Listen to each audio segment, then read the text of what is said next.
Bienvenidas y bienvenidos. Es un placer especial y un orgullo empezar esta edición del Seminario de Arte y Sociedad 1 de la Maestría en Arte y Sociedad en Latinoamérica, con esta actividad y con estos invitados. Este año el seminario va a estar a cargo de Guillermina Fresoli, y para abrir el seminario lo que le propusimos es hacer un diálogo en torno a su publicación, a su libro, Incomodar la mirada, en museos, artes visuales y memoria, editado el año pasado, publicado el año pasado por la editorial de la Universidad 3 de Febrero.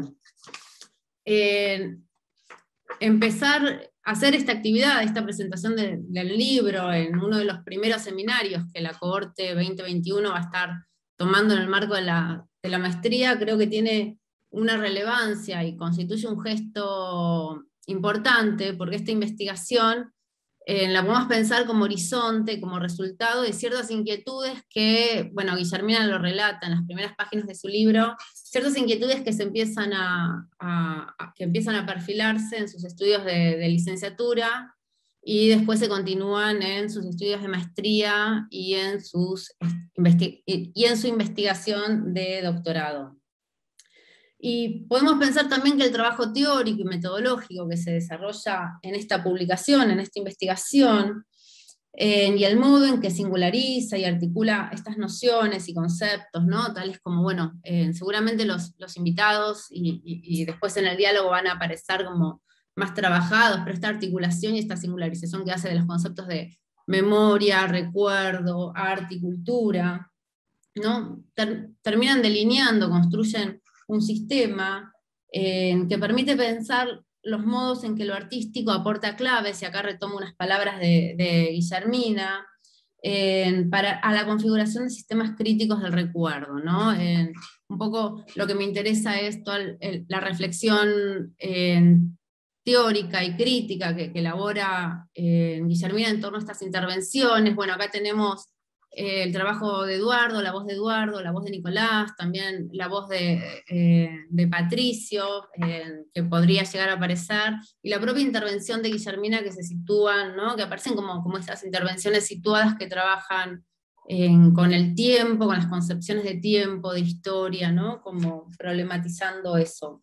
Y antes de cederle la palabra a los invitados, a Nicolás Testoni, a Eduardo Molinari y a Guillermina, bueno, y de presentarlos formalmente, quiero agradecerles especialmente a Eduardo y a Nicolás por estar acompañándonos hoy. Nicolás ya tuvo la oportunidad de estar en la facultad en el año 2008, invitado por el proyecto de extensión del barrio La Estación. También ha participado en otros proyectos vinculados a la universidad, y bueno, espero que Eduardo nos visite pronto de manera presencial, pues realmente su trabajo sería un placer poder generar un proyecto con vos en el marco de la facultad, sería realmente muy, muy lindo. Y bueno, paso a las presentaciones formales, ya para cederle la palabra a ellos. En primer lugar, presento a Guillermina, doctora en Historia y Teoría del Arte por la Universidad de Buenos Aires, magíster en Sociología de la Cultura y Análisis Cultural por la Universidad de San Martín, licenciada en Artes por la Facultad de Filosofía y Letras de la UBA, becaria doctoral y postdoctoral de CONICET. Actualmente se desempeña como investigadora y docente adjunta regular de la Licenciatura en Gestión del Arte y la Cultura de la Universidad 3 de Febrero. Y es profesora también, yo admito, profesora también en la Maestría en Estudios Culturales en América Latina de la Universidad de Buenos Aires. Es miembro del grupo Lugares, Marcas y Territorios de la Memoria sobre Terrorismo de Estado, del IDES, y ha publicado su investigación en revistas, congresos, sobre memoria, artes visuales y museografía contemporánea. Sigo admitiendo, bueno, junto a Guillermina, los comentadores, a quien invitamos un poco a comentar en torno a la publicación, son Nicolás Testoni. Nicolás cursó estudios en Ciencias de la Comunicación en la Universidad de Buenos Aires, trabaja en Ferro White, Museo Taller del Puerto de Ingeniero White, institución de la que es director desde el año 2014. Es realizadora audiovisual, labor por la que ha recibido el apoyo de las fundaciones Jan Brinkman en el 2005 y Prins Claus en el 2007 de Holanda, y distinciones en el Festival Video Brasil, el Prix Tom Brunel y la Bienal de la Imagen en Movimiento en el 2016, y el Schnitt Worldwide Film Festival en el 2020.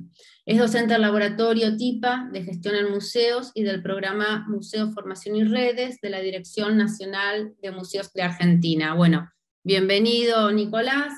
Presento a Eduardo Molinari, artista visual, licenciado en Artes Visuales y docente investigador en el Departamento de Artes Visuales de la Universidad Nacional de las Artes. En el 2001 crea el Archivo Caminante, archivo visual en progreso que indaga las relaciones entre arte, historia y territorio, el caminar como práctica estética, las colaboraciones transdisciplinarias y la investigación con herramientas artísticas están en el centro de su labor. Desde el 2010 integra junto a Azul Blasiotto la Dársena, plataforma de pensamiento e interacción artística en busca del buen vivir.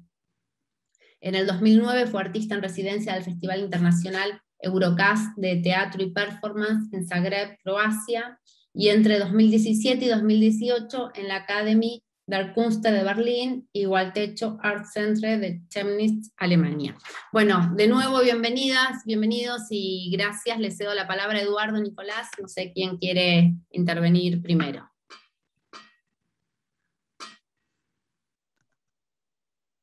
Hola, ¿cómo les va? Bueno, no definimos quién intervenía primero. Vos, Nico. ¿Arranco yo, Eduardo? Bueno, supongo que... Quieras, como vos quieras. Dale, arranco yo y después supongo que iremos charlando, ¿no? Conversando entre todos, ¿sí? Bueno, yo recibí el libro de Guillermina hace un tiempito atrás, y mientras me ocupaba de numerosos menesteres en Ferro White, el museo en el que trabajo, fui tomando algunas notas, ¿no? de lectura, y eso es un poco lo que les voy a contar. No sé cuán precisas son estas notas que se tomaron mientras arreglábamos un caño de agua que estallaba y atendíamos ahí invernaderos y cuestiones que son las que ocupan hoy por hoy. Pero bueno, les cuento un poco lo que leí en esa circunstancia, ¿no? Yo pensaba, así como todo texto fabula a sus lectores, el museo, o los que trabajamos en él, nos la pasamos pensando en nuestros visitantes.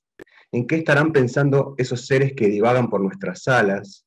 ¿En qué hay adentro de la cabeza de esa figura un tanto opaca, siempre un poco hermética, que llegada de un exterior porta consigo cierto grado de extrañeza, esa condición en definitiva extranjera, casi alienígena, que la noción de visitante convoca? La verdad es que buena parte de nuestros visitantes se van de Ferro White sin decir mucho más que hola y chau. Pero en el museo no queremos eso. Nos desesperamos por saber qué vieron, qué imaginaron, qué sintieron. Porque en un punto, el hábito de habitar el museo tiende a volvernos ciegos al propio espacio que configuramos. En alguna medida, siempre somos las y los trabajadores del museo quienes terminamos siendo guiados por nuestros visitantes y no al revés. Por eso, en pandemia, incluso las visitas más detestables, ese señor que se para en la puerta y cogotea con desconfianza, ese nene que se comporta como Atila el Uno, esa señora que entra con un perrito y que al rato hace pis y caca, igual se extrañan. Dicho esto, no muy a menudo nos sucede que alguien como Guillermina un día te visite, al tiempo vuelva, y después te pregunte cosas, y al cabo escriba un libro o el capítulo de un libro sobre esa experiencia. Más increíble aún, que escriba, y al escribir inscriba lo que haces en un sistema conceptual, en un orden de lecturas, en una historia que para tu sorpresa es también parte, nada más y nada menos, que de la historia del arte. Una historia que te hermana con otros tan parecidos y a la vez distintos. Cuando eso pasa a partir de una visita, créanme que da un poco de vértigo. Les confieso que abrir este libro me resultó una experiencia un poco intimidante. A ver qué dice Guillermina, qué puso, qué se le ocurrió. Mirá si nos pescó en alguna incongruencia, en alguno de nuestros no pocos renuncios, en alguna de nuestras tantas metidas de pata. Quiero declarar, en fin, que leer este libro me resultó incómodo. Para aclarar de inmediato que aquellos que lo lean entenderán que al decir esto formulo un elogio. Puede que el mejor elogio posible para un texto que alcanza entre sus no pocos méritos el de condensar en ese verbo, incomodar, todo un programa de acción, una manera de hacer que me interpela, que me concierne, que hace a mi educación profesional, pero también estética. Y ahora me gustaría explicarles por qué. Yo no estudié museología, tampoco estudié artes, estudié poco y mal otras cosas, pero si algo alguna vez aprendí sobre museos, lo aprendí colaborando con Reinaldo Merlino en el Museo del Puerto y en Ferroguay.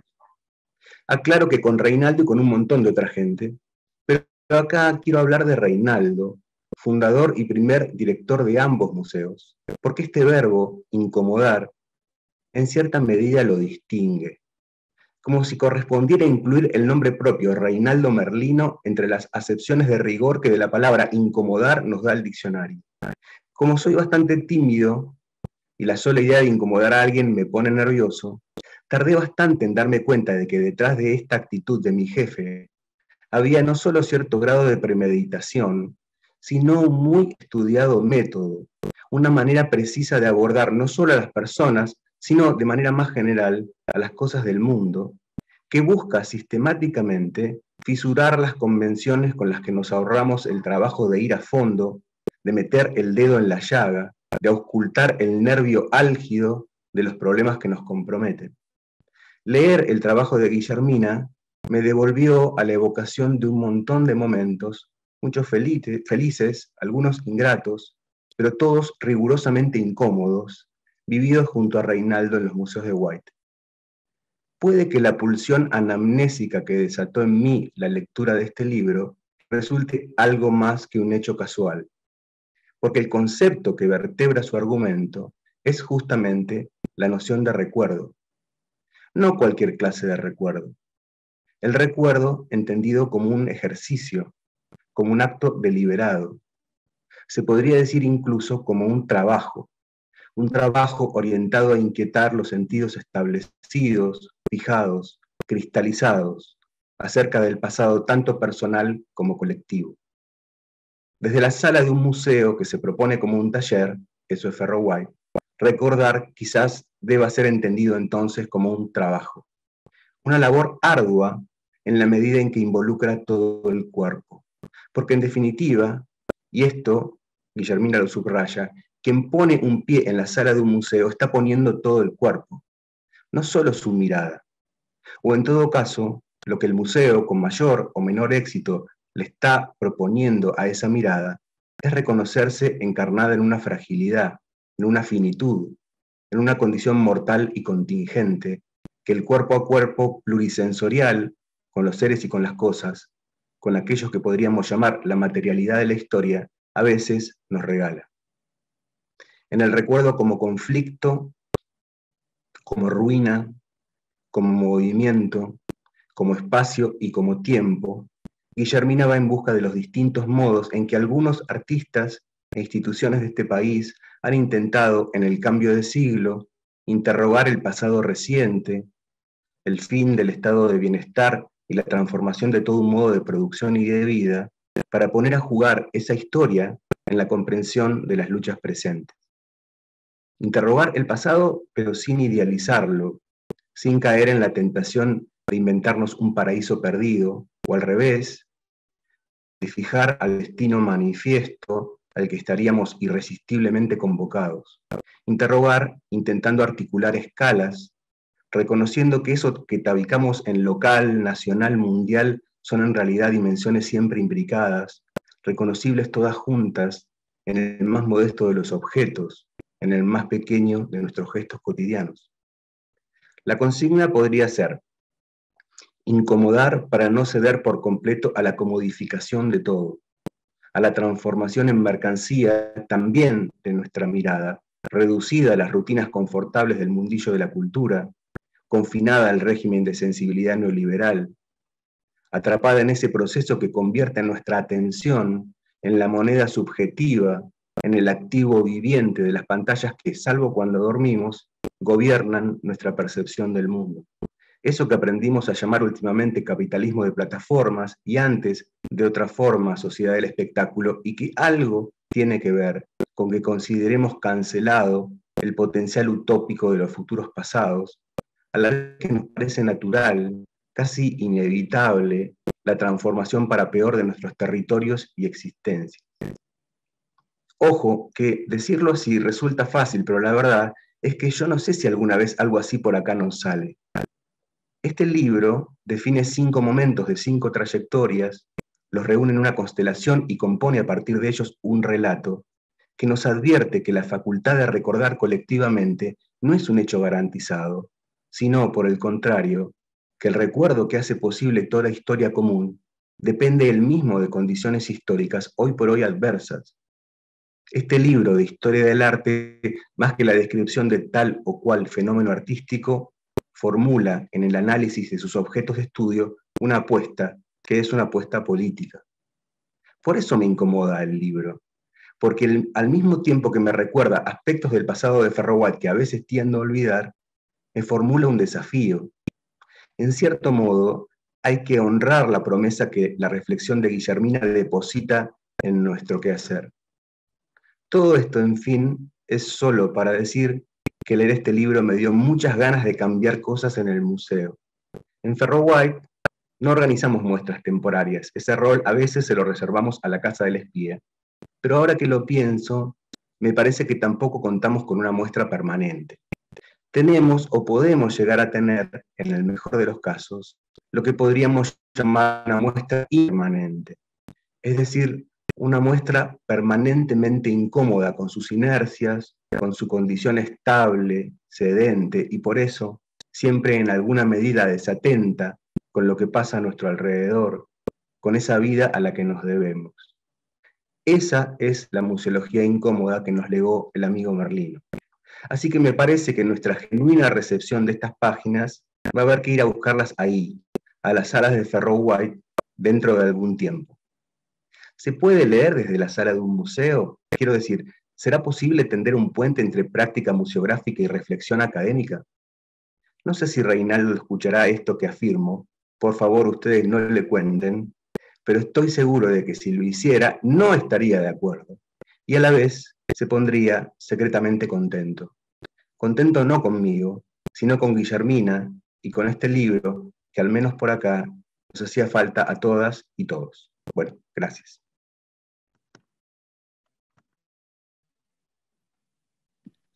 Gracias, Nico, hermoso. Gracias, Nicolás. ¿Seguimos con Eduardo? Dale. Bueno, buenas tardes. Primero les pido disculpas porque estoy un poco congestionado y con tos, y si interrumpo mi lectura se debe a eso. Bueno, primero agradecerle a Guillermina la invitación, a la Universidad Nacional del Centro también por compartir este encuentro, a Gabriela por la coordinación y a Nicolás por su grata compañía en esta mesa, y a todos ustedes por estar aquí escuchándonos y viéndonos. Voy a leer porque no puedo hablar así nomás. Me interesa en primer lugar compartir con ustedes mi punto de enunciación. Mis reflexiones e interrogantes nacen desde mi trabajo de artista y de mi labor como docente investigador en la educación artística universitaria pública. Como dijo Gabriela, en el 2001 creé el Archivo Caminante, que es un archivo visual en progreso, e integro el colectivo La Dársena, que es una plataforma de intercambio entre artistas para producir pensamiento y algunas intervenciones en los territorios.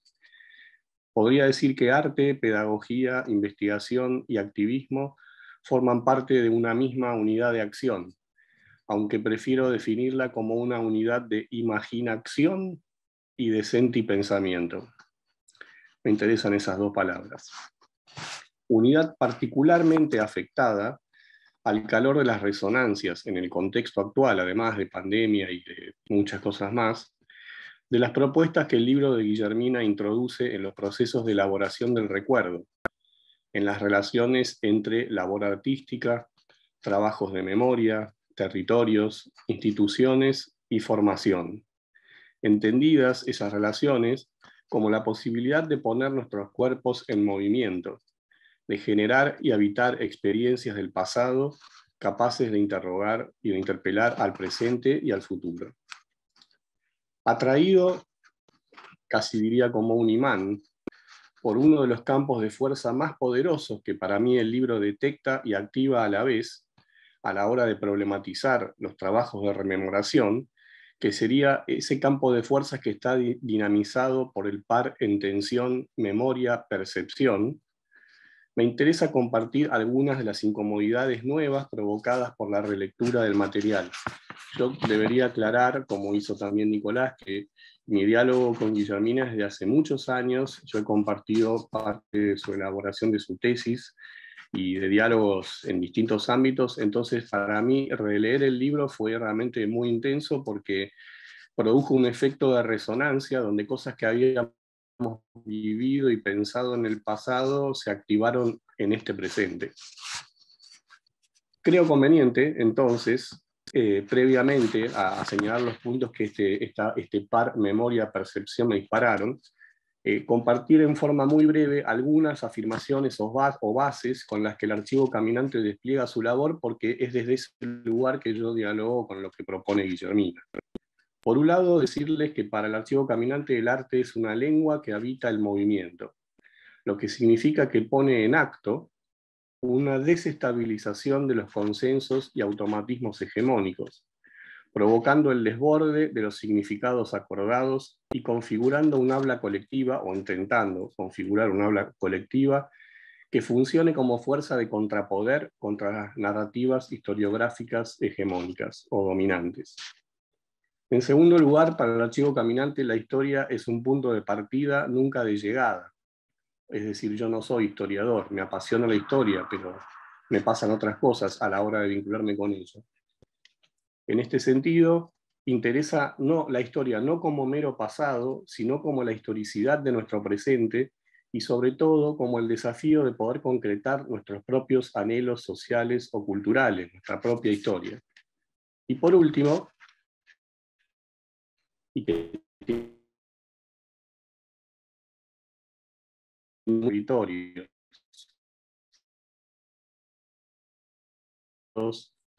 Uy, se cortó. Te perdimos un poquito. Sí, ahora me escuchan bien. Bueno, la idea es que la historia y la memoria son percibidas, como territorios.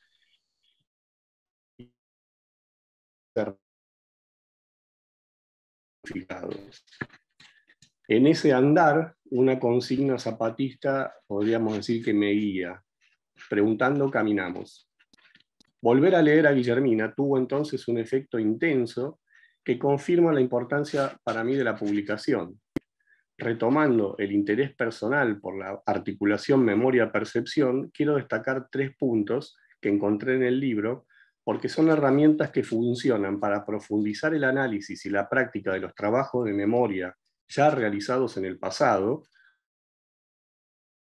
podríamos decir en torno al periodo de imposición del modelo neoliberal en Argentina, pero que al mismo tiempo conservan su vigencia para pensar los mismos nuevos trabajos hoy, en un contexto de radicalización de los efectos de ese modelo en nuestra sociedad. Estos 3 puntos que quisiera compartir son los siguientes. El primero, recuerdos materiales y situados. Guillermina destaca el rol tanto de los museos como de los artistas, en este caso elegidos por ella, para desarrollar un nuevo reparto de lo sensible, de estimular nuevas formas de mirada y de configuración del mundo. En esta cuestión aparecen como cruciales, tanto para unos como para otros, las cuestiones vinculadas al emplazamiento de los edificios o de las obras, el tipo de materialidades y la organización de las mismas a la hora de crear recorridos o experiencias, las voces que serán escuchadas, los cruces que se producen entre recuerdos singulares y colectivos, entre memorias biográficas y sociales, cruces que además están atravesados por la dramática desaparición de una dimensión de lo público estatal y las formas de vida nacionales locales. Encuentro aquí un interés simultáneo por los recuerdos. Al mismo tiempo me parece muy importante que esta reflexión que hace Guillermina hace presente dos cosas. Por un lado, la infraestructura material capitalista en la que se desarrollan nuestras vidas, la que heredamos, digamos, los trenes que heredamos, la flota mercante que no tenemos, las autopistas, bla, bla, bla, bla, podría seguir. Pero por otro lado también pone de manifiesto la infraestructura material emancipatoria que deseamos o necesitamos. Y eso me parece muy importante porque de esta manera el trabajo de recuerdo está completamente ligado a qué queremos ahora, de ahora en más. El segundo punto que me interesa rescatar sería recuerdos tocables y artesanales. El libro nos propone una apertura hacia la inmediatez sensorial en la experiencia histórica. Frente a los dispositivos del museo de espectáculo o del museo consumo, o también del artista agente del capital, o artista hamsterizado, así un artista que come y caga arte, perdón por la expresión, Guillermina analiza las cualidades particulares de los oficios, del trabajo minucioso, de los tiempos que esas formas de hacer proponen. Se me ocurre entonces que así como no hay trabajos de memoria sin ejercicios de imaginación política, no podría haber ejercicios de imaginación política sin el despliegue de una suerte de artesanía política. Aquella capaz de alojar, de detectar primero los materiales necesarios para ese trabajo artesanal, y luego de alojar y transportar lo que está vivo o susceptible de vivir en la historia de esas piezas. Y por último, podríamos decir recuerdos incómodos, o la incomodidad misma. Dicha cualidad nos acecha como lectores durante todo el libro. Tal vez la referencia final al destino trágico hace presente o hace que el fantasma se encarne y consagra de este modo lo que es imposible de eludir, la finitud de nuestra existencia. Pero aún así, vale la pena preguntarse qué es valioso recordar hoy. Y no puedo traté de decir otras cosas, pero no pude. Tengo que decir esto.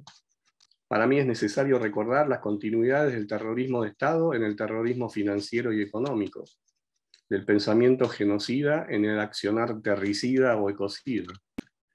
Es central desmontar la sensibilidad que habilita la persistencia de la búsqueda de un enemigo interno. Es urgente el ejercicio de una mirada intercultural y despatriarcalizadora que nos permita comprender que sin justicia espacial y ambiental no habrá nunca más justicia social. Finalmente, la relectura del libro de Guillermina abre una auténtica, otra perturbadora pregunta, que se las dejo para cada uno de ustedes. ¿A quiénes queremos incomodar en 2021 con nuestra mirada incómoda? Bueno, muchas gracias.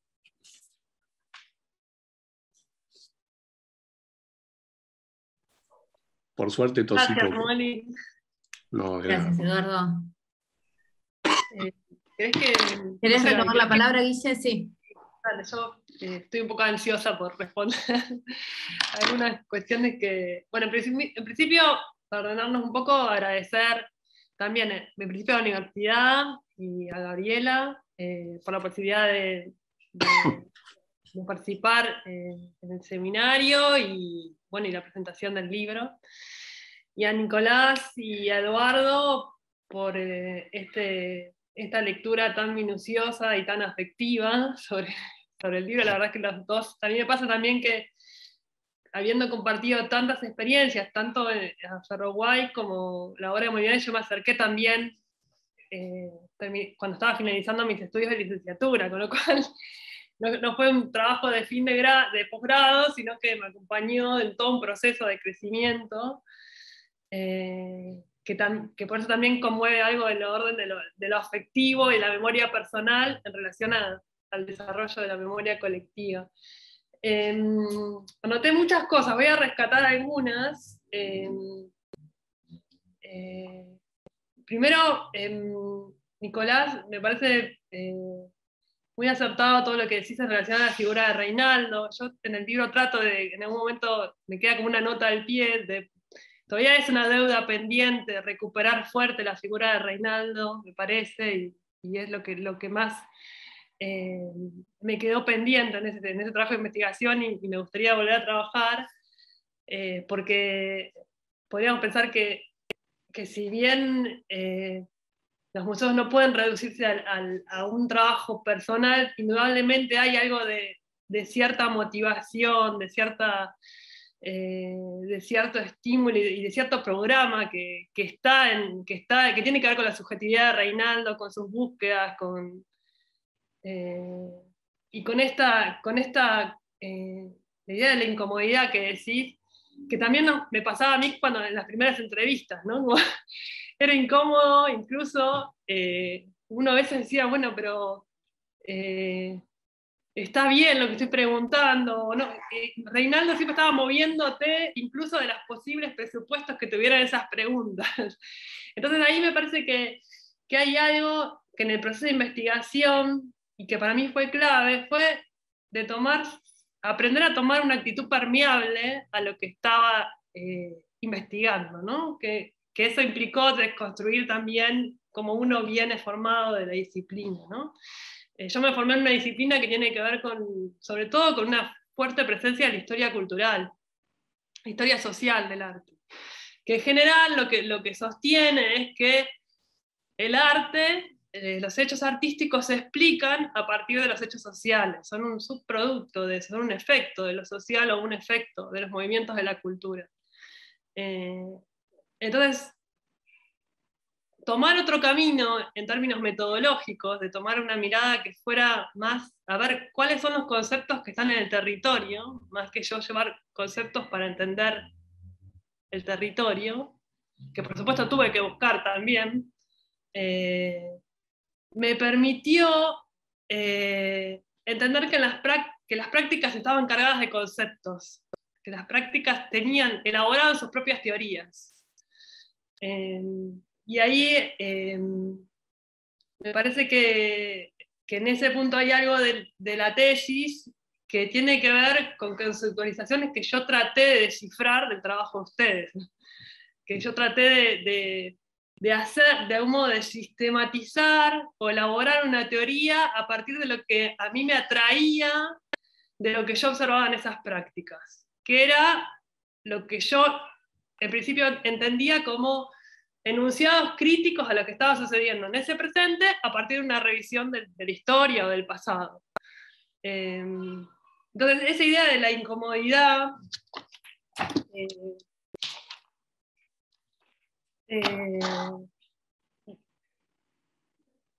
de la presencia del cuerpo, de la relación entre lo personal y lo colectivo, de la importancia de lo contingente, de la historicidad y de la historia sedimentada en las prácticas y en los materiales, son descubrimientos que para mí provienen de las prácticas, tanto de las prácticas de Ferraguay, como del Archivo Caminante, como del Museo del Puerto, como del Museo Móvil de Federación, y el trabajo de Patricia.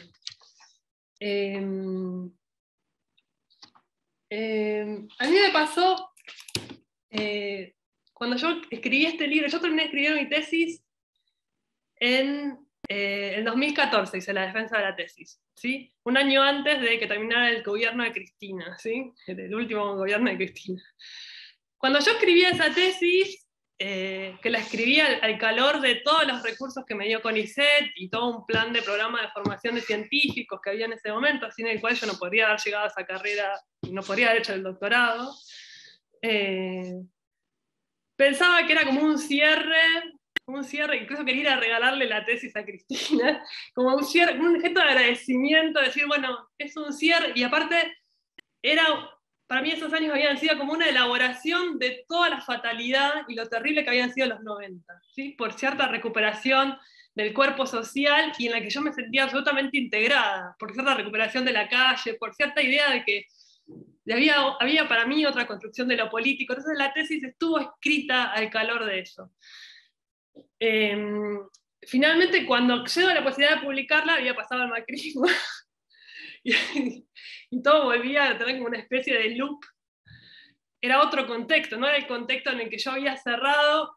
Entonces eso, de algún modo, todo el tiempo que estoy pensando qué es esta tesis, a dónde va esta tesis, qué se propone esta tesis, se me vuelve como a representar en relación al presente, ¿no? Y ahora tenemos la pandemia y este contexto de otro gobierno tratando de gestionar una tremenda pandemia y los vínculos sociales y el cuerpo absolutamente mediados por la intromisión brusca de la tecnología en la educación, en la producción artística, en la gestión museística. Entonces, yo creo, y tomando un poco la pregunta de Molinari, ¿no? ¿A quiénes queremos incomodar hoy? Me parece que queda ahí rebotando en la tesis algo sobre el lugar del cuerpo, ¿no? Sobre la pregunta por el cuerpo, que creo que está tanto en la práctica de Nicolás y en la práctica de Eduardo.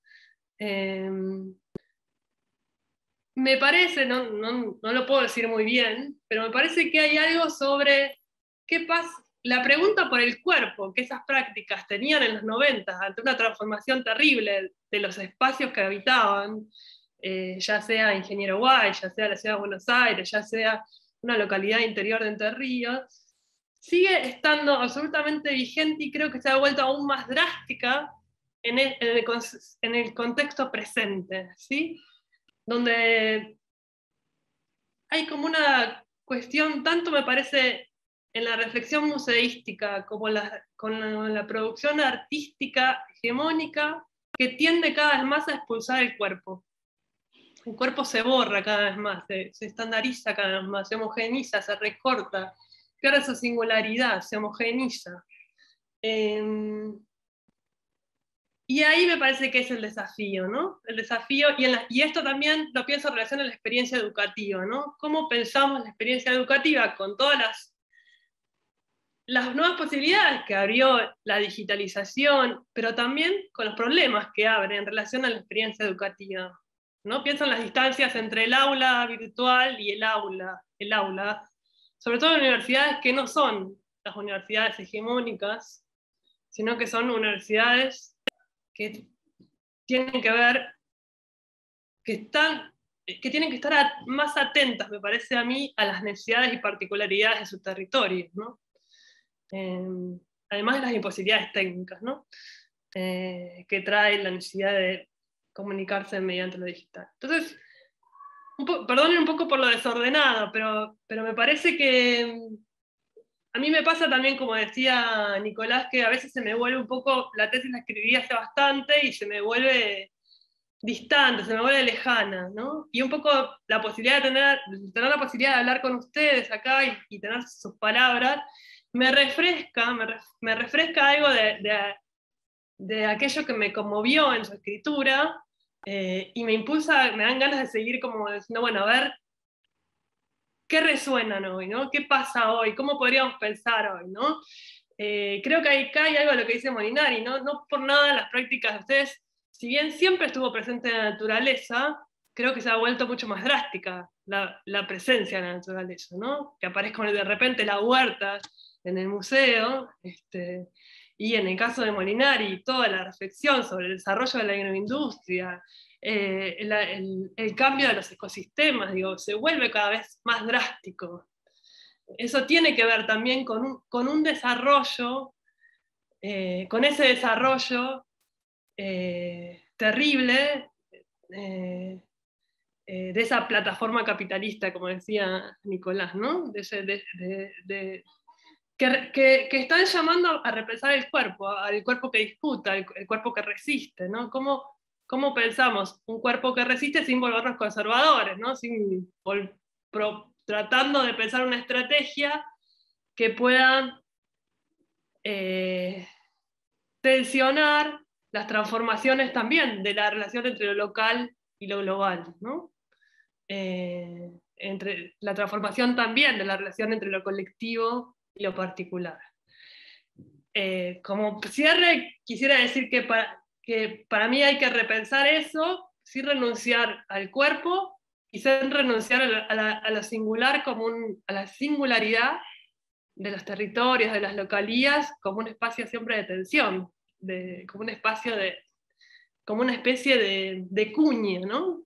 Que viene que busca dislocar. Me parece que esa es la clave, que eso es principalmente lo que se tiende a suprimir en el desarrollo actual. Así que no sé, eso como cierre, y finalmente, nada, agradecerles sobre todo porque me dan ganas de seguir escribiendo, y eso se agradece mucho, digamos. Es como, me parece que lo que más quiero agradecerles es que las palabras de ustedes son estímulos para seguir pensando y escribiendo. Es recíproco. Gracias, Wendy. Igual con Nico, ¿no? Sí, tal cual. Me quedé pensando en la pregunta de Eduardo, ¿no? Creo que Eduardo, digo, ¿a quién queremos incomodar? Creo que Eduardo tira la pregunta, pero también plantea, digamos, una posible respuesta en esta figura tan interesante que tiró del hámster, ¿no? Ese es otro título posible, ¿no? De un próximo libro, Incomodar al hámster. Que puede ser pensado, sí, como una idea de artista hegemónico, pero también en principio nuestro propio hámster, ¿no? Es muy interesante, digo esto y lo miro, lo veo a Eduardo, pero veo sobre todo detrás de Eduardo ese burrito que lo acompaña desde hace tantos años. Y qué potente es ese burrito. ¿Cómo en principio pensar que la figura de estos animales nos devuelven algo sobre nuestra propia corporalidad? Contrastando con el hámster que gira como loco en esa rueda, digamos, que como abstracta, digamos, está ese burrito, que es un poco lo que deberíamos ser, ¿no? Que es esa mezcla de ignorancia y tesón, y de avanzar en un gesto de esfuerzo, ¿no? Si se fijan, ese burrito está como hinchando, ¿no? Y lleva una carga, bueno, lleva un peso, que tal vez tenga que ver con la historicidad, ¿no? La historicidad es un peso, supongo, ¿no? Es algo potente, pero bien complejo de llevar a cuestas, ¿no? Bueno, ese burrito en ese burrito hay algo, ¿no? Y en el hámster hay toda otra cosa, ¿no? Ahí hay una confrontación. Y es una cosa más que tiene que ver con Ferro White, y es que en Ferro White está emplazado en un puerto, y como ustedes saben, el puerto es el lugar de muchos animales, y uno de esos animales son las ratas, ¿no? Cerca del museo hay muchas ratas. No está bien decirlo esto, porque nadie va a querer venir, pero es así. Y pienso además, pensando en roedores, que en nuestras huertas conviven con cuises, que también sean hoy por hoy el animal del museo, ¿no? Los cuises están en nuestro parque y eh, porque porque son visitantes privilegiados del museo, y habría que pensar por qué el museo no puede pensar un cuis como uno de sus visitantes. Pero a la vez nos conviene que estén, por acá está Analía que va a saberlo decir, porque según nos contaron, ahí donde están los cuises, las ratas un poco no andan, ¿no? Un poco nos protegen de ese animal invasor, que también habría que poder pensar como visitante de un museo, que son esas ratas, ¿no? Pero el peligro creo que está en el hámster, sí, ni hablar. A mí me pareció también muy interesante que cuando vos pensás la centralidad de los cuerpos, me parece que también hay un desafío muy interesante que la urgencia de la situación nos plantea, que es también como revisar o de alguna manera recrear lo que es el cuerpo para nosotros, en el sentido que me parece que hay algo muy interesante en la experiencia, por lo menos la que yo pude vivir, cuando uno sale de la ciudad y se pone en comunicación con otras formas de vida, podría decir, que el cuerpo siempre está ligado también a una espiritualidad, ¿no? A algo que tiene que ver con un misterio, con un enigma, como que la vida de la naturaleza, la vida de los animales y la vida nuestra siempre está acompañada por un misterio, por un enigma, tal vez lo que vos definís en tu libro como ese destino trágico. Entonces, yo creo que hay un desafío que nuestra lucha política recupere esa espiritualidad, que los cuerpos que estamos en una lucha política también podamos dimensionar esa fuerza, esa energía, porque ahí hay algo que se está perdiendo, y que al mismo tiempo es objeto de violencia, ¿no? Es como, hay algo ahí que realmente incomoda y molesta a quien no tiene ninguna espiritualidad ni ningún misterio. Todo es dólares y listo. Todo es transformable en dólares y listo.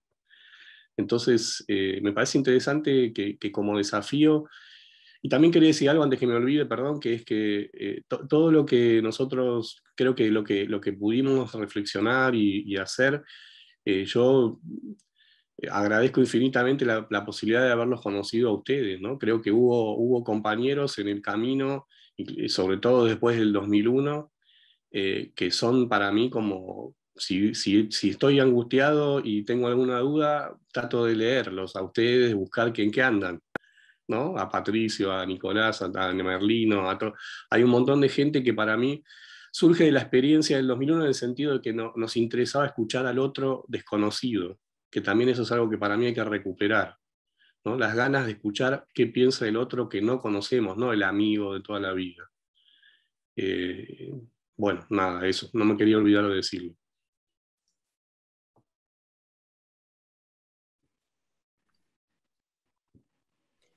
Gaby, ¿vos crees que...? Si quieren, abrimos también la discusión, el intercambio, las consultas, las preguntas.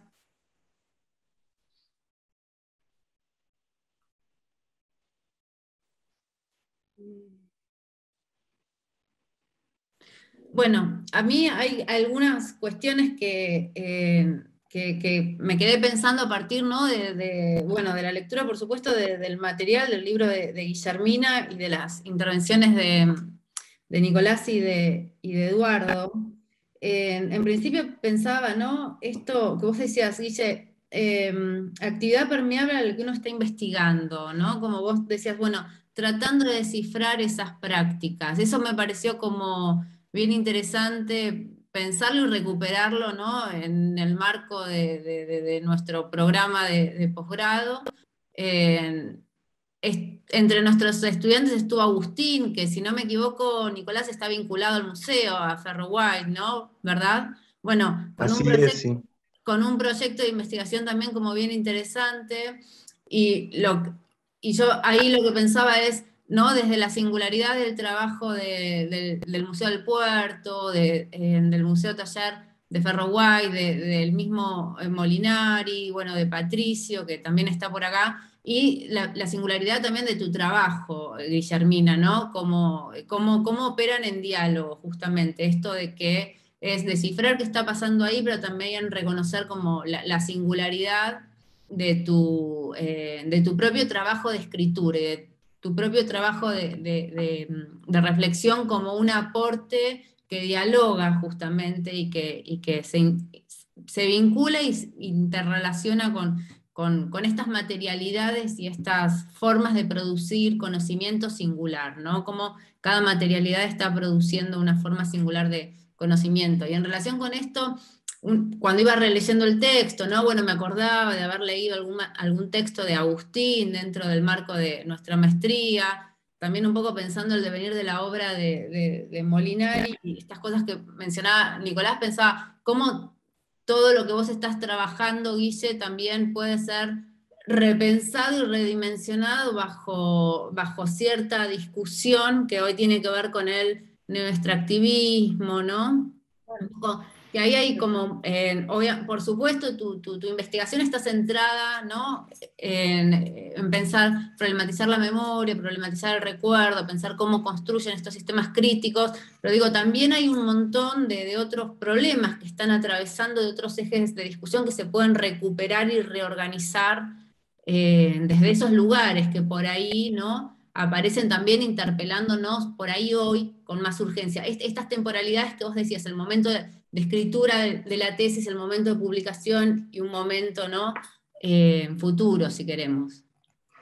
Sí, ahí hay algo, yo recuperaría inicialmente la tesis, como fue planteada en la defensa de posgrado, se le llamaba Las figuras desdichadas del tiempo y el espacio, ¿no? Y el título, que era un título medio literario, tenía que ver con señalar ese descuido justamente de esa relación de las corporalidades y la autoridad de los cuerpos en relación al espacio y el tiempo, que yo observaba que estas gestiones museísticas y labores artísticas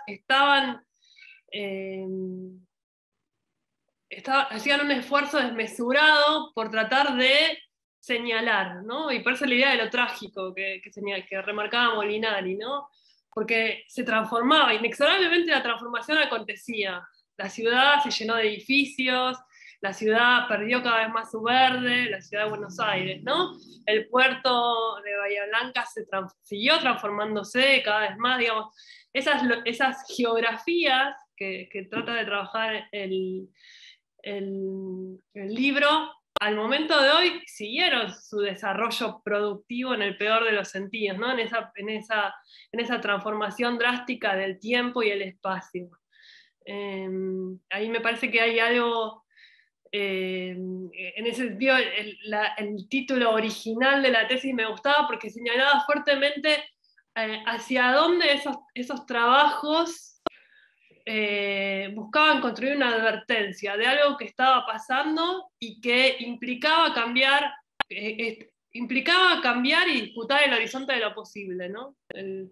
Se cargaba un montón de prácticas. Cuando digo corporalidades, quiero decir, se carga modos de vida de esos cuerpos, ¿no? Modos formas de comunicarnos con de relacionarnos con la naturaleza, de pensar los hábitos ordinarios, el lazo con los otros, ¿sí?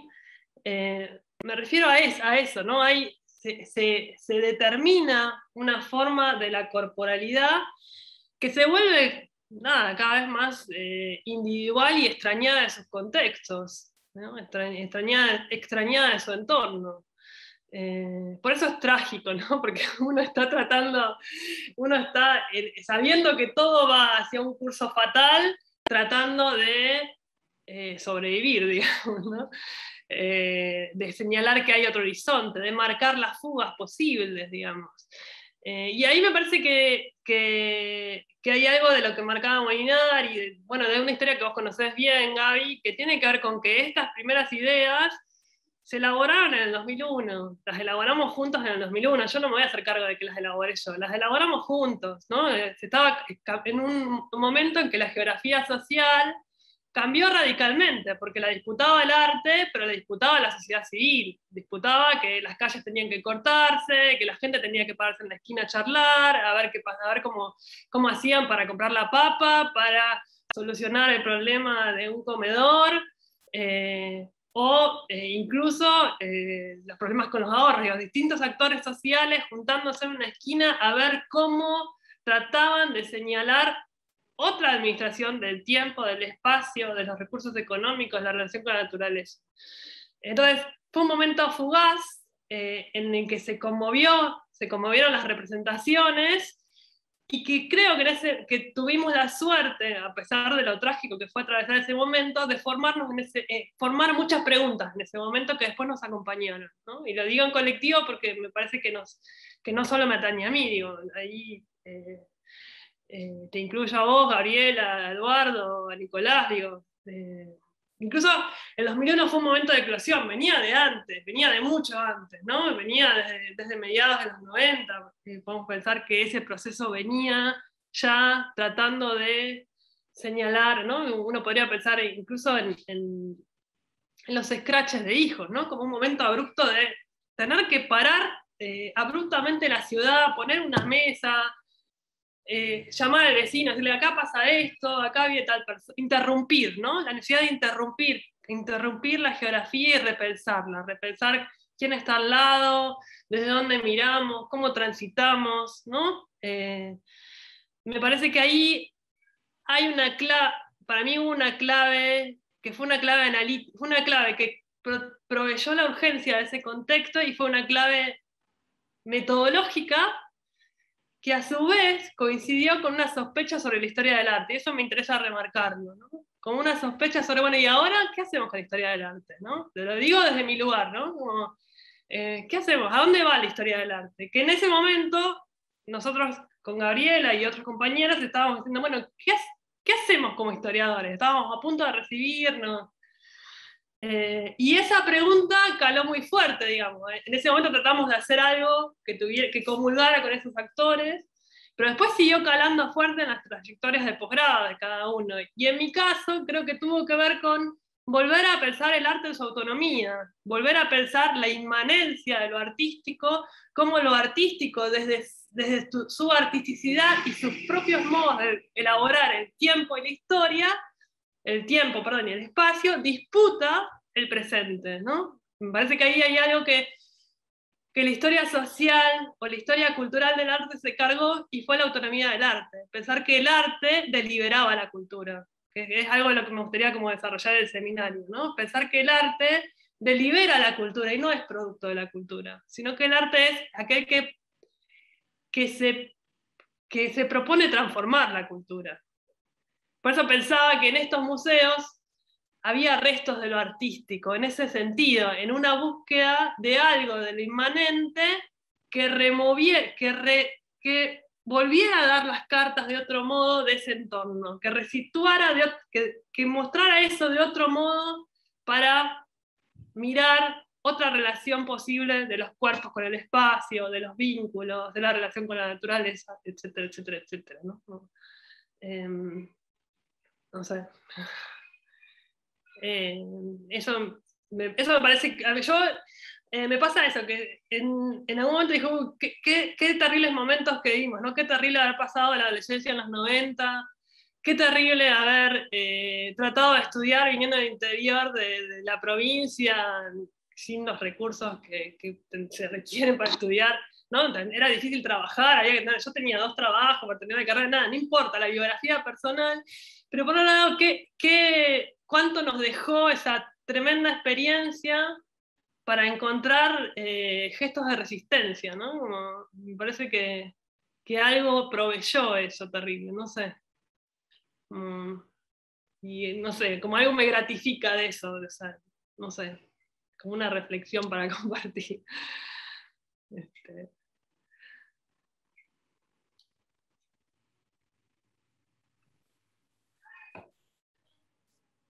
Abrimos el espacio si alguien quiere. Ahí hay un chat. A ver. Acá tenemos Mayra Garcimuño, ¿querés que lo lea? Dice, muchas Dale. gracias por las intervenciones, cuánto para seguir pensando y dialogando. Una pregunta que me surge es si creen que el contexto de la pandemia por COVID pueda tener un efecto análogo al ya mencionado 2001 en relación al repensar cómo interrumpir geografías desde lo artístico, cómo los cuerpos volverán a habitar los museos, cómo volver a hablar con los extraños sin necesidad de estar mediados por una pantalla con los extraños. No sé si Molly o Nico quieren, para que no... Ahí está Mayra. Qué pregunta esa, tremenda que haces, Mayra. No, es una gran incógnita esa, ¿no? No estoy muy seguro de que podamos trazar una analogía con el 2001. Me parece que es una situación de otra índole. Pero sí es una gran pregunta cómo volver a pensar la presencia de personas en nuestro espacio. En realidad en Ferro White nunca dejamos de establecer contacto cara a cara. Nos resistimos de alguna manera a pensar que el museo debía desplegarse en una dimensión solo virtual. Cuando el museo tuvo que cerrar por protocolos sanitarios, lo que vimos es que el museo estaba sucediendo en la casa de algunas familias, de algunos vecinos, vecinas con las que veníamos trabajando, en particular en los patios de esas casas. De ahí el proyecto, digamos, de cultivar en esos patios y de que el museo funcione ahí. El museo hoy por hoy está más ahí que adentro de la propia institución, si se quiere, o también ahí. Así que, y eso supuso otra forma del cara a cara, del contacto, y también la disolución un poco de... Lo que me cuesta mucho imaginar es volver a la idea que yo mencionaba en el texto del visitante. Lo que se desarticula completamente para que emerjan otras figuras es esta figura del público, ¿no? Este concepto tan problemático de público, porque público es como una entidad justamente abstracta, ¿no? Que es, bueno, que deriva de una historia, digamos, ¿no? Que es la historia de la sociedad burguesa, ¿no? Es ese colectivo que es en un punto cuantificable y segmentable en nichos de mercado, ¿no? Y yo creo que eso no existe más para nosotros. En todo caso, el museo se esfuerza por pensar en cada persona que pone un pie en el museo, o que cada una de esas personas que vamos a visitar hoy por hoy no son nuestro público, ¿no? Son otra cosa. Son personas en principio, son solo vecinos. La categoría de vecino también es muy compleja, ¿no? Tiene una genealogía difícil, ¿no? Para la historia de los museos de White es importante, por algún momento lo fue, pero también está vinculada a formas bastante conservadoras de pensar la política, la idea de decir. Bueno, ahí hay un gran interrogante, pero la noción de público me parece que para nosotros con este contexto terminó de colapsar. ¿Me escuchan bien? Claro, para mí la posibilidad de pensar o intentar responderte es desde un lugar distinto porque por un lado tiene que ver con la condición de artista, digamos, de persona que intenta producir algunas imágenes, y por otro lado la docencia. Entonces,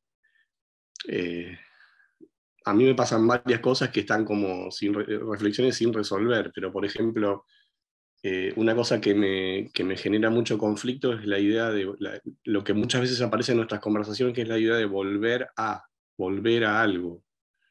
No importa si es normalidad o no, pero la idea de la vuelta, ¿no? Y me parece que es muy interesante la posibilidad de pensar un poco, en el libro surgen algunas derivas en ese sentido, pensar como otra línea de tiempo, ¿no? Como que realmente estamos ingresando en otra temporalidad muy ligada a, bueno, a asumir también que ingresó en la conversación un organismo microscópico, podría ser un burro o un quiz, y en este caso es un organismo microscópico. No podemos hablar con él, pero él nos dice muchas cosas todos los días. No queremos escuchar. Entonces me parece que hay algo ahí interesante de lo que sería una posible expansión de lo que sería nuestra conversación de lo público o de lo común, ¿no? De prestar más atención de por qué estamos en esta situación, ¿no? Eso por un lado, más, si querés, más existencial, más personal. Pero por otro lado, también me parece que para los artistas, ¿qué es una galería hoy, no? ¿Qué es Arteba hoy después de la pandemia? ¿Qué es el mercado del arte? ¿Quiénes son los que nos compran arte? ¿Es posible seguir vendiéndole arte a los saqueadores, a los ecocidas, a que ellos dirijan la feria de arte? ¿Es posible todo eso? Que la gestión esté en manos de los mismos que nos matan. Entonces ahí hay algo muy conflictivo para mí que hay que afrontarlo un poco más como en el 2001, ¿no? Es un desafío muy tajante. No por la violencia, no estoy diciendo que haya que ser violento, ¿no? Pero digo, ¿qué categorías, qué valores estéticos, filosóficos, políticos vamos a tener que manejar para defender prácticas artísticas que vayan hacia otro mundo? Porque si no, va a ser muy difícil, ¿no? Es difícil para mí imaginar eso, y las instituciones, en el caso de Nico, viste, como él contaba, no creo que los museos públicos, las instituciones en general, el Ministerio de Cultura va a tener un rol fundamental en cómo redireccionar o hacia dónde ir con los presupuestos culturales, qué vamos a hacer, ¿no? Porque vuelvo a lo mismo, un poco sin que tomen mi comentario como una adscripción así de fanatismo, pero lo dijo Cristina. ¿Cuántas oportunidades más tenemos de vivir un ciclo como este? No muchas más. O sea, ¿cuántas veces más vamos a soportar endeudamiento, saqueo, endeudamiento, todo mal y de vuelta, todo de vuelta? No, ya no funciona más. Se desmoronó el Parque España por poco en Rosario. ¿Qué tiene que pasar para que lo entendamos? Entonces, me parece que ahí hay algo bien interesante. Uno lo puede vivir como algo trágico, pero al mismo tiempo me parece que es realmente equivalente al 2001 en ese aspecto, ¿no? En el sentido de una bisagra. Y pensaba algo más, y con esto termino, que también el año pasado leí un libro muy interesante que hacía una diferenciación entre la idea vinculado a los trabajos de memoria, ¿no? La idea de diferenciar herencia y legado. Entonces, la herencia por ahí estaría más ligada al hámster, ¿no? A una cosa material que uno hereda y disputa, y en cambio los legados estarían más cerca del orden de las categorías, los valores, la espiritualidad que está puesta en juego. Entonces, como humanos post pandemia, ¿qué legado vamos a rescatar? ¿Cuál vamos a asumir? Me parece que eso es interesante. Pensar qué legado nos interesa.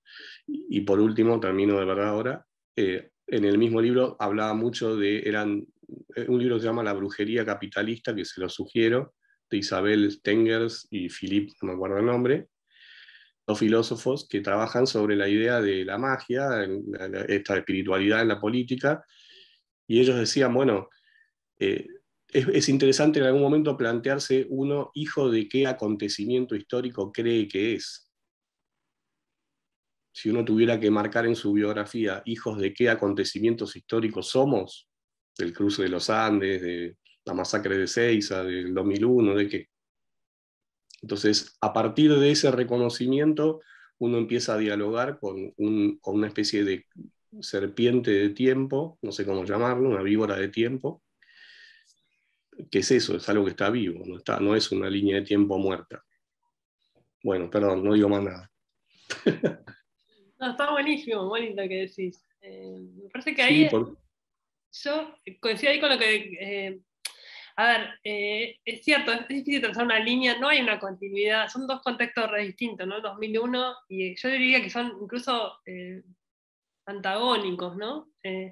Porque el 2001 fue el esfuerzo desmesurado de reponer el cuerpo, ¿no? La escena y ocupar la calle, y ahora cada vez que pasa algo no podemos, uno dice, ¿y a dónde voy? No puedes ir a la calle, no hay posibilidad de manifestar, no sé cómo complicar, es como, si uno fue a reponer el cuerpo, estar ahí, esto es la imposibilidad, pero lo que tiene en común, me parece que es algo que marcás vos, Eduardo, es la urgencia de un reseteo, ¿no? Hay que, y que es lo que sucede en las prácticas hegemónicas, digo, así como los grandes museos y incluso las yo, ahora mi experiencia de trabajo es como docente universitaria, las gestiones universitarias están pensando, bueno, a ver cómo la virtualidad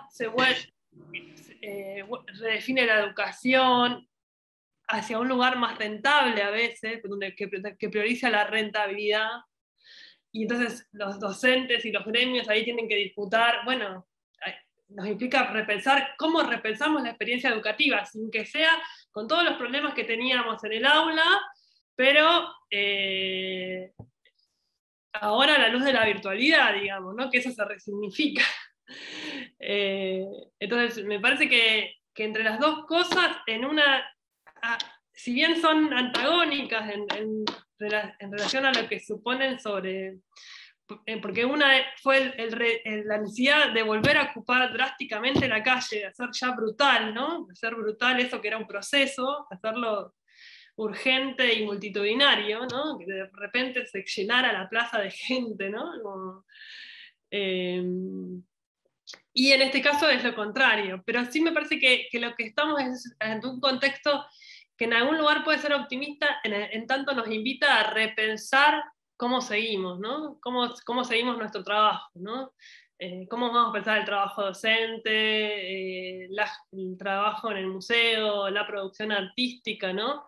Hay que repensarlo para que no pierda la textura, ¿no? Justamente por ir recuperando esta idea de la materialidad, de la textura, de lo tocable, ¿no? Pensando eso como un lugar donde la historia está cerca de la acción, donde podemos ser dueños de la historia, ¿no? La textura me parece que provee esa idea, ¿no? De que la historia es una materia moldeable, de la que podemos participar. Me parece que ese es el gran desafío desde las prácticas que cada uno ocupa, ¿no? En la gestión, en la docencia, en la producción artística. Me parece que es el terrible desafío que tenemos por delante. Pero bueno, también es estimulante, qué sé yo. Es también desafiante. Me pone nervioso escucharte.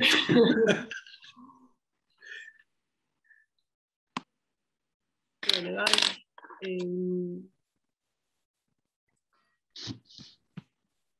¿Alguien más que quiera intervenir?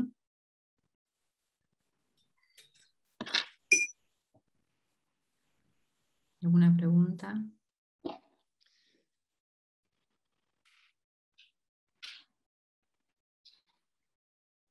¿No?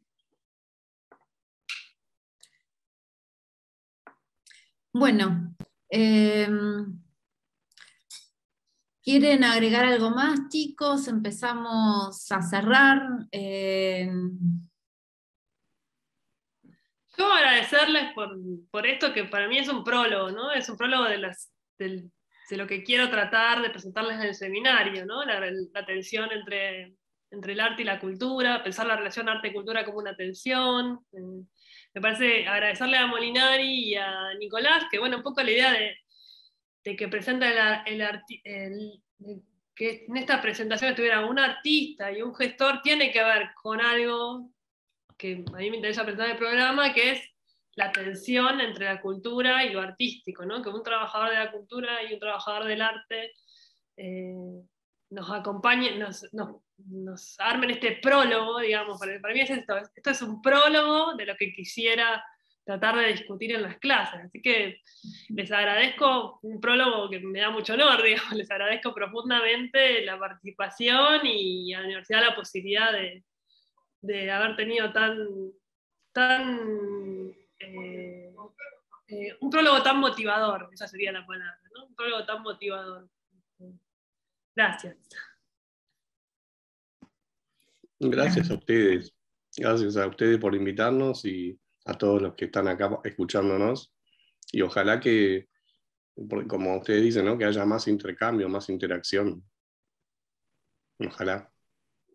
Tal cual, exacto.